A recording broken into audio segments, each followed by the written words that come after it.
आप सभी का स्वागत है मेरे YouTube चैनल पे। तो हाल ही में यहाँ पे नुगलसरी में बहुत बड़ा लैंडस्लाइड हुआ था। किन्नौर डिस्ट्रिक्ट के नुगलसरी में काफ़ी ज़्यादा लैंडस्लाइड हुआ था। तो मैं बहुत ज़्यादा दुख प्रकट करना चाहता हूँ कि इस हादसे में काफ़ी लोगों ने अपनी जानें गंवाई, और जो लोग इस दुर्घटना में बच चुके हैं वो जल्दी से जल्दी ठीक हो जाएं। भगवान से मैं यही प्रे करना चाहता हूँ कि जो लोग इस दुर्घटना में बच चुके हैं वो जल्दी से जल्दी ठीक हो जाएं, और जिन लोगों ने इस दुर्घटना में अपनी जानें गंवाई है, मैं भगवान से इतना ही प्रे करूँगा कि उनकी आत्मा को शांति मिल जाए। तो गाइज़, ये दुर्घटना क्यों होती है, कैसे होती है? अभी पिछले मंथ ही बटसेरी में भी हादसा हुआ था। 9 टूरिस्ट वहाँ पे मर चुके थे, वहाँ भी उन्होंने अपनी जानें गंवाई थी। तो ये हादसे डे बाय डे हो रहे हैं, तो काफ़ी ज़्यादा हो रहे हैं, काफ़ी जगह लैंडस्लाइड हो रहे हैं। तो इसके पीछे का रीज़न मैं आपको बताना चाहता हूँ।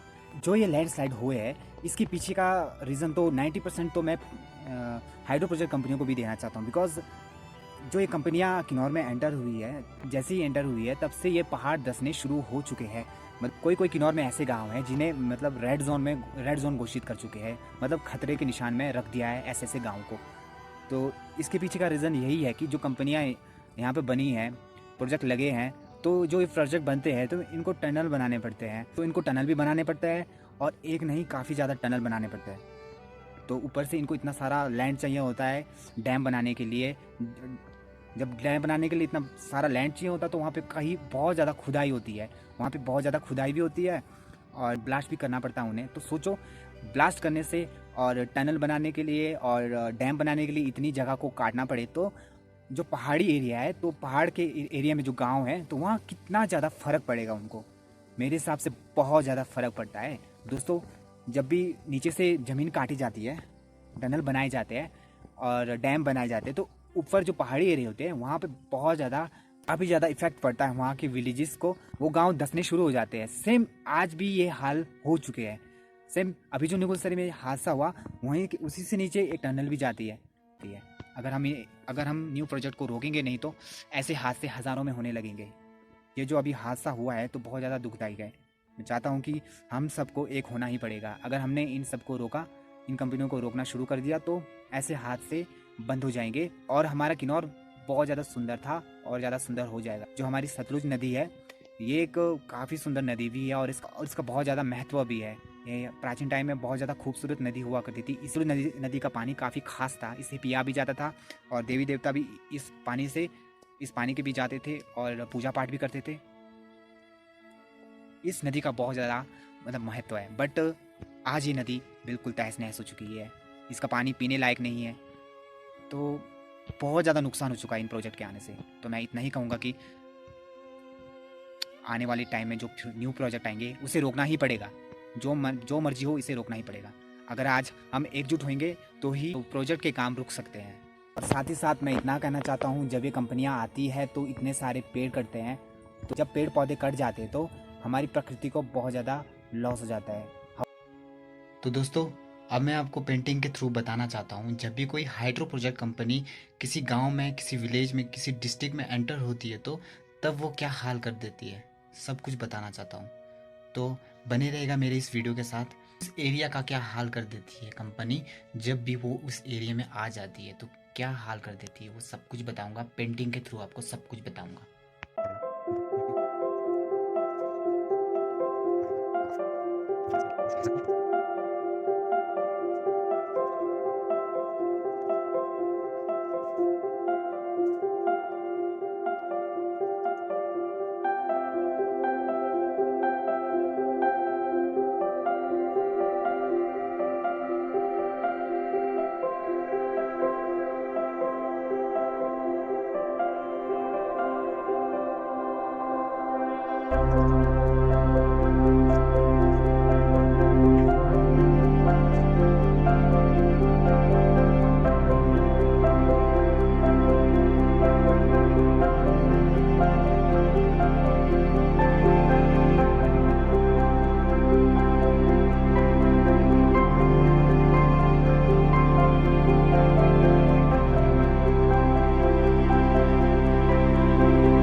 दोस्तों, मैंने पेंटिंग के माध्यम से आपको बताना चाहा है कि जब किन्नौर में कोई भी प्रोजेक्ट नहीं थे, मतलब एक भी प्रोजेक्ट नहीं थे, तो किन्नौर कैसा था, किन्नौर कैसा दिखता था, वो सब कुछ मैं आपको बताऊंगा कि कितना खुश था। मतलब एक गांव कितना खुश होता है जब भी कोई प्रोजेक्ट नहीं आता है, एक किन्नौर कैसा खुश हो सकता है जब कोई भी प्रोजेक्ट इस किन्नौर की धरती में नहीं आता है। तो वो मैं आपको सब कुछ बताना चाहता हूँ। तो मैंने पेंटिंग बनाई है, पेंटिंग के माध्यम से मैं आपको बताना चाहूंगा। हरे भरे यहाँ पे पेड़ हुआ करते थे, अच्छी शुद्ध सतलुज थी। इस सतलुज में कोई भी प्रोजेक्ट नहीं थे, एक भी प्रोजेक्ट नहीं लगा था। तो आप सोच सकते हैं इस पानी को, ये पानी पीने लायक भी था, पूजा पाठ करने लायक भी था। यहाँ के देवी देवता, किन्नौर के देवी देवता इस नदी में जाते थे और पूजा पाठ भी करते थे। यहाँ पे नाले भी दिख रहे हैं आपको, ये नाले भी बिल्कुल शुद्ध थे, यहाँ का पानी पीने लायक था, सब जगह खुशहाली थी। यही कहना चाहता हूँ। सेम अब इस पेंटिंग में अब इस पेंटिंग के माध्यम से आपको बताना चाहता हूँ। यहाँ पे देख सकते हैं आप,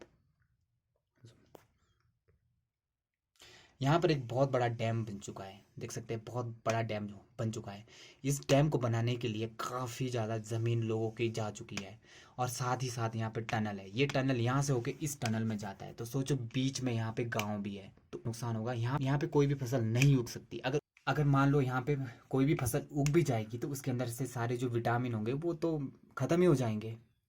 नाम मात्र की फसल उग सकती है यहाँ पे, उगेगी भी तो। और सेम आप लोग देख सकते हैं यहाँ पे गांव कितने खुशहाल गांव थे, हुआ करते थे, बट यहाँ पे देख सकते हैं यहाँ पे कितने सारे पेड़ कटे हुए हैं। यहाँ पर कितने सारे पेड़ कटे हुए हैं, और जो ये गांव है, बीच में घर है, उसके ऊपर से टावर लाइन भी जा चुकी है, और इन घरों को काफ़ी ज़्यादा नुकसान भी हो सकता है। हो सकता नहीं, हो चुका है, ऐसा हो रहा है। काफ़ी ज़्यादा ऊपर टावर लाइन जा चुकी है, तो यहाँ पे कभी भी कुछ भी दुर्घटना हो सकती है। और सीरियसली, और यहाँ पे इतने सारे टावर लगे, टावर लाइन लगे हुए हैं, यहाँ पर देख सकते हैं आप, काफ़ी टावर लाइन लगे हैं। और यहाँ पे जितने भी जंगल थे वो सारे नष्ट हो चुके हैं, और साथ ही साथ यहाँ पर काफ़ी पेड़ कट रहे हैं। यहाँ पर देखिए, जब भी कोई प्रोजेक्ट का काम शुरू होता है तो पेड़ कटने शुरू हो जाते हैं। तो सेम किन्नौर में जब न्यू प्रोजेक्ट लगेंगे तो काफ़ी हज़ारों में पेड़ कटने वाले हैं। मैं यही कहना चाहता हूँ कि अगर हमारे गांव में पेड़ कटेंगे तो ऐसे हादसे तो होते ही रहेंगे। पहाड़ तो दरकेंगे ही, नाजुक होंगे।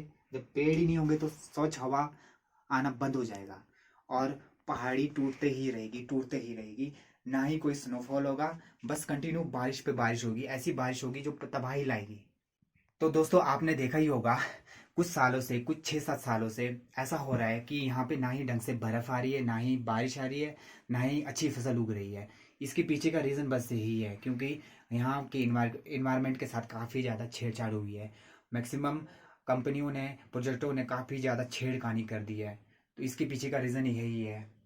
जैसे ये आप देख सकते हैं, जो ये टनल है, ये टनल यहाँ से होके यहाँ पे निकला है, और यहाँ से होके यहाँ पे, मतलब 3-4 टनल यहाँ बने हैं। ये तो मैंने आपको पेंटिंग के माध्यम से 2-3 ही टनल दिखाए हैं, बट किन्नौर में इतने सारे टनल बन चुके हैं जो काफ़ी गाँव को तबाह कर चुके हैं।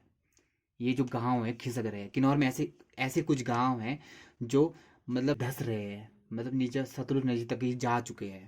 तो ऐसे कई गाँव हैं, ना ही वो मतलब बेघर होने वाले हैं। तो आप लोगों से मैं इतनी ही विनती करना चाहता हूँ, अगर हमने किन्नौर को बचाना है तो आज हमको एक होना ही पड़ेगा। आज हिमाचल में सबसे ज़्यादा प्रोजेक्ट किन्नौर में ही है। तो इतने सारा अंधाधुंध प्रोजेक्ट यहाँ पे शुरू हो चुके हैं। जैसे मैंने अभी पहले आपको बताया था कि अभी लैंडस्लाइड हुए थे किन्नौर में बहुत ज़्यादा। यहाँ पे बटसेरी में भी काफ़ी लैंडस्लाइड हुए थे, वहाँ पे 9 टूरिस्टों की मौत हो चुकी थी। सेम अभी यहाँ पे निगुसरी में हाल ही में अभी भी यहाँ पे रेस्क्यू चला हुआ है। तो यहाँ पे काफ़ी लोगों के मतलब गुम होने की आशंका, अभी तक वो मिल ही नहीं रहे हैं। जो बस मतलब दब गई थी, आई थिंक वो बस वहाँ से नीचे गई थी, सतलुज नदी तक जा चुकी थी। तो अभी भी वहाँ पे रेस्क्यू हो रहा है, वहाँ पहाड़ी में पत्थरों में दब चुके हैं। तो काफ़ी दुख होता है, अभी भी मिल नहीं रहे हैं। तो इसके पीछे का रीज़न इतना ही है। ये सबसे मतलब 90% तो इसमें दोष मैं प्रोजेक्टों को दूंगा। जब किन्नौर में प्रोजेक्ट आ चुके हैं, जो पहले से यहाँ पे प्रोजेक्ट है उनके द्वारा बनाए गए टनल, इतनी सारी ब्लास्ट की गई है उनके द्वारा, इतनी सारी खुदाई की गई है, तो इस वजह से हमारे किन्नौर के जो पहाड़ है वो बहुत ज़्यादा नाजुक हो चुके हैं। तो ये तो गिरेंगे अपने आप, क्योंकि नीचे से सारा खाली है। ये तो गिर ही जाएंगे, क्योंकि कुछ दिनों से काफ़ी बारिश भी आ रही थी और नीचे से काफ़ी नाजुक था, तो ये गिर ही जाएगी। तो मैं इतना ही कहना चाहता हूँ, अगर फिर से किन्नौर में प्रोजेक्ट प्रोजेक्ट आ गए तो ये जो एग्जाम्पल हमें दिखे हैं ऐसे एग्जाम्पल बहुत होने वाले हैं। अगर हम आज एकजुट होंगे तो ऐसे हाल नहीं होंगे। हमारा अच्छा किन्नौर फिर से बन सकता है। हमारा जो किन्नौर है ये बहुत ज़्यादा खूबसूरत प्लेस है। मनाली जैसा भी खूबसूरत बन सकता है अगर हम बनाना चाहे तो, अगर हम एकजुट होए तो। हमें एकजुट होना ही पड़ेगा। जो न्यू प्रोजेक्ट आने वाले इनको रोकना ही पड़ेगा। मैं ये वीडियो ज़्यादा लंबा नहीं खींचना चाहता हूँ। आप लोगों को पूरी समझ है, किन्नौर की जनता बहुत ज़्यादा जागरूक हो चुकी है। मुझे पता है काफ़ी ज़्यादा जागरूक हो चुकी है। बस मैं इतना ही कहूँगा लास्ट में कि अगर हमने किन्नौर को सेव करना है तो आज एक होना ही पड़ेगा। ये जो नो मीन्स नो का नारा है तो हमको आगे तक जाना होगा। No means no. किन्नौर को हमने सेव करना है, किन्नौर के नेचर को हमने सेव करना है। एकजुट होना ही पड़ेगा दोस्तों, नहीं तो ऐसे हादसे होते रहेंगे। अगर आज हमने रोका नहीं इन्हें तो ये हादसे हजारों में होने लगेंगे और हमारा किन्नौर नष्ट हो जाएगा और तबाह हो जाएगा। किन्नौर की धरती को अगर बचाना है तो कोई भी हाइड्रो प्रोजेक्ट कंपनी को नहीं लाना है। No more hydro project company in Kinnaur. So guys, आप लोग समझ गए होंगे, अब हमको एक होना है। No means no.